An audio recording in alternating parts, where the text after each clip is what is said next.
RTP. Está José Ruales, exministro de Salud. Vamos a hablar sobre esta materia, la situación actual en el sistema de salud pública. Bienvenido a la mañana en RTP. Bueno, muy buenos días, muchas gracias por la invitación y un saludo a toda la audiencia, especialmente a Guayaquil, a la costa. Iniciar con unas declaraciones que usted daba hace unos días pasados, específicamente el 12 de julio, que me parece interesante retomarlas y explayarlas también en el contexto de salud. Señala Diario Expreso en una cita textual que usted daba, el recorte en el sector de salud es más de $1.000 millones, y usted indicaba que esto era perjudicial y afectaría directamente a los pacientes del sistema de salud pública.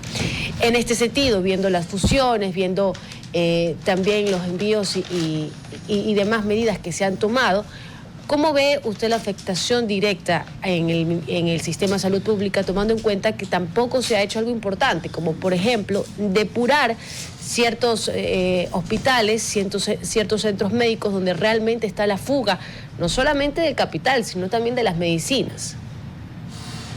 Bueno, yo creo que ese trabajo es un trabajo que se viene realizando en el Ministerio de Salud, ¿no? Yo no creo que en el relato de que todos los hospitales del Ministerio de Salud son iguales al Hospital Teodoro Maldonado Carbo, que es la cuna de la corrupción. Estoy de acuerdo que ahí hay serios problemas, especialmente en el Instituto Ecuatoriano de Seguridad Social, pero el Ministerio de Salud ha trabajado mucho en fortalecer las capacidades gerenciales de administración, la depuración que usted dice. En mi periodo nosotros eliminamos más de 86 directores y gerentes porque no cumplían con los requisitos básicos, porque habían sido puestos por cuotas políticas. Lamentablemente vemos que eso vuelve a suceder, ¿no? Entonces yo creo que sí, hay todavía problemas en la gestión a nivel de la salud en el Ministerio de Salud Pública, en algunos hospitales, pero en su gran mayoría el personal, los 92 funcionarios del Ministerio de Salud, de los cuales el 90% es personal operativo, médicos, enfermeras, técnicos, incluso desde el área de farmacia, etcétera, es gente que está trabajando. Habrán problemas, lógicamente, pero no es un problema, digamos, generalizado. Se siguen manteniendo las consultas. El Ministerio de Salud da anualmente 40 millones de atenciones, 500,000 egresos hospitalarios, atiende 150,000 partos. Digamos, la capacidad está instalada, hay funcionarios calificados y puede hacerse hacia adelante. El problema es que sí hay unos malos elementos que generan, digamos, este relato, y nosotros tratamos, incluso cambiamos todo el modelo de compra de medicamentos. Instalamos un sistema de abastecimiento automatizado para evitar justamente estas trampas que identificamos se hacían en épocas pasadas y que lamentablemente han vuelto a darse, ¿no?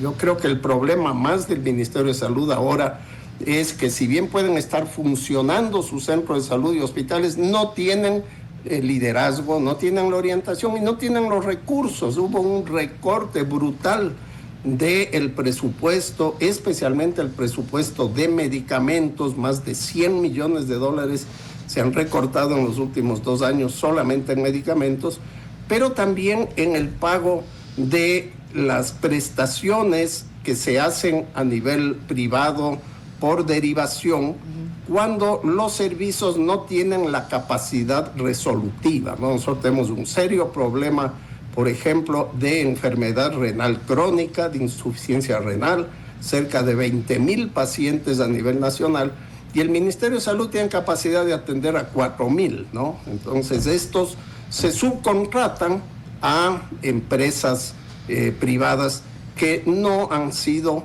canceladas, no se han pagado estos servicios, ¿no? Los insumos para las cirugías, etcétera. Tenemos los quirófanos, se han mejorado el equipamiento. Recuerden ustedes que solo en el último año y medio del gobierno del presidente Lasso abrimos 1,000 camas porque se recuperaron los hospitales de Manta, se abrió el nuevo hospital de Bahía, el hospital de Durán, el hospital de Pedernales. Subimos de 90 a 490 camas en el Hospital Monte Sinaí. Se ponen a funcionar las cosas y luego estos no se manejan adecuadamente.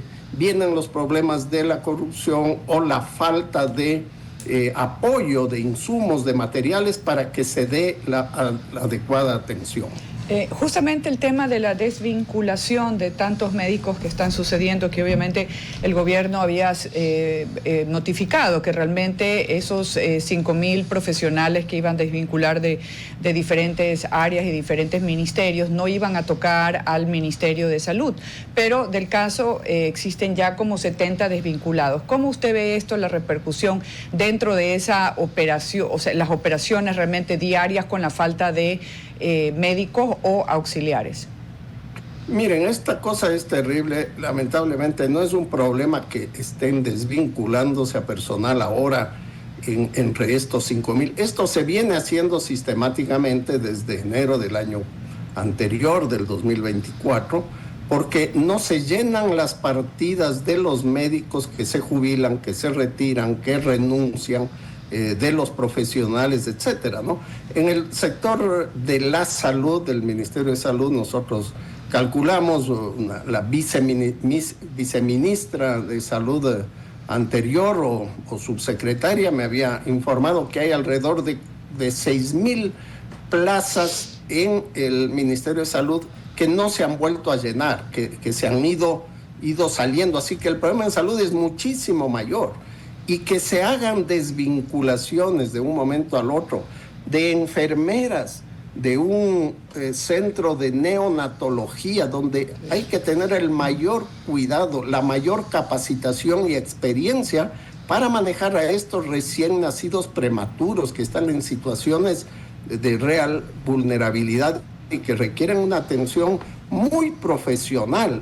Hacer una desvinculación de un día al otro de 2, 5 enfermeras, médicos, de estos servicios que son vitales, me parece que es un delito. Esto tiene que ser valorado en las consecuencias que puede tener.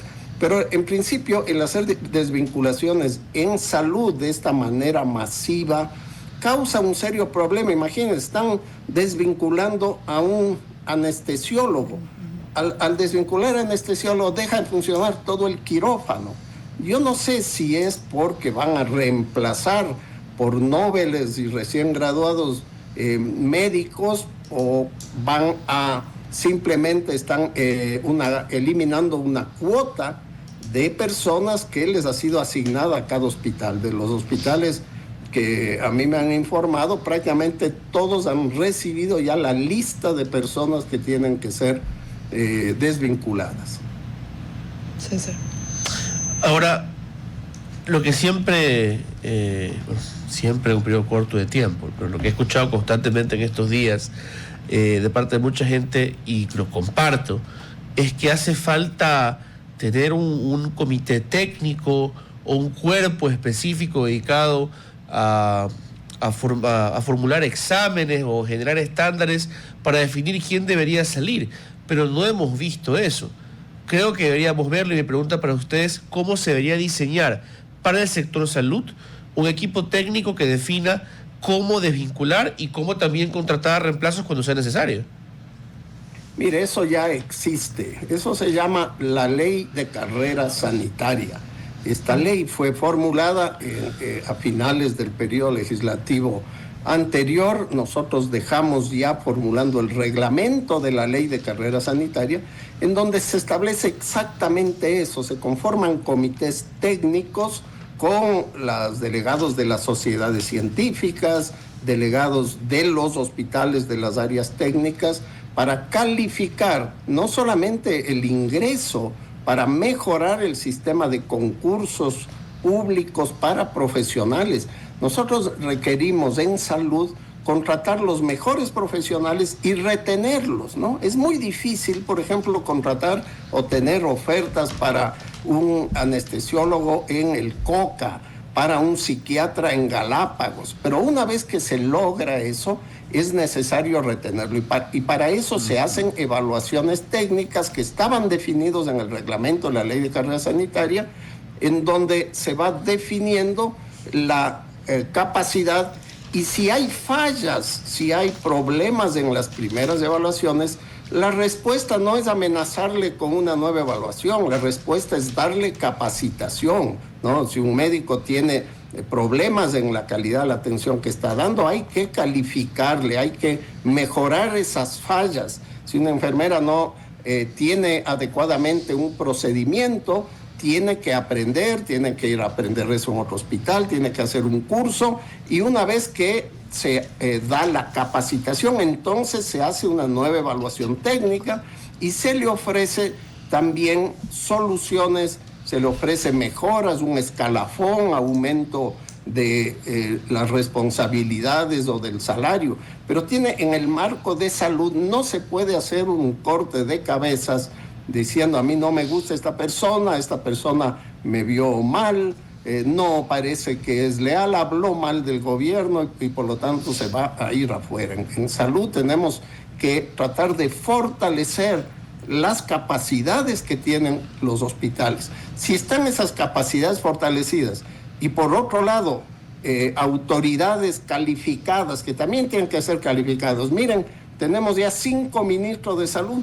Ninguno pasaría ninguna evaluación como ministro de salud en términos de formación, de experiencia, de resultados de su gestión. Entonces empecemos por ahí. Si no nombramos adecuadas autoridades, líderes, tuvimos un conato de epidemias de fiebre amarilla y de tosferina, debido a que la persona nombrada como viceministra de salud, encargada de la vigilancia epidemiológica de las enfermedades, era una abogada experta en compras públicas.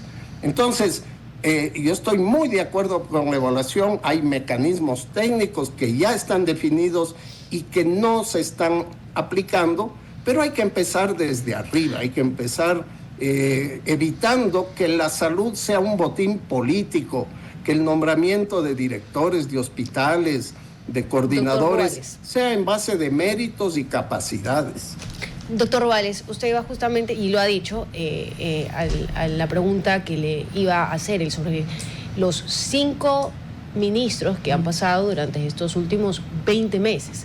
Podemos hablar de todos los ministros, incluido usted tal vez, que dejaron temas pendientes. El problema es que 5 ministros en 20 meses que no han podido por lo menos llegar a trazar una línea de trabajo al interior del Ministerio de Salud Pública preocupa, porque si no hay por lo menos esa trazabilidad en las acciones, ¿qué podría esperarse más adelante?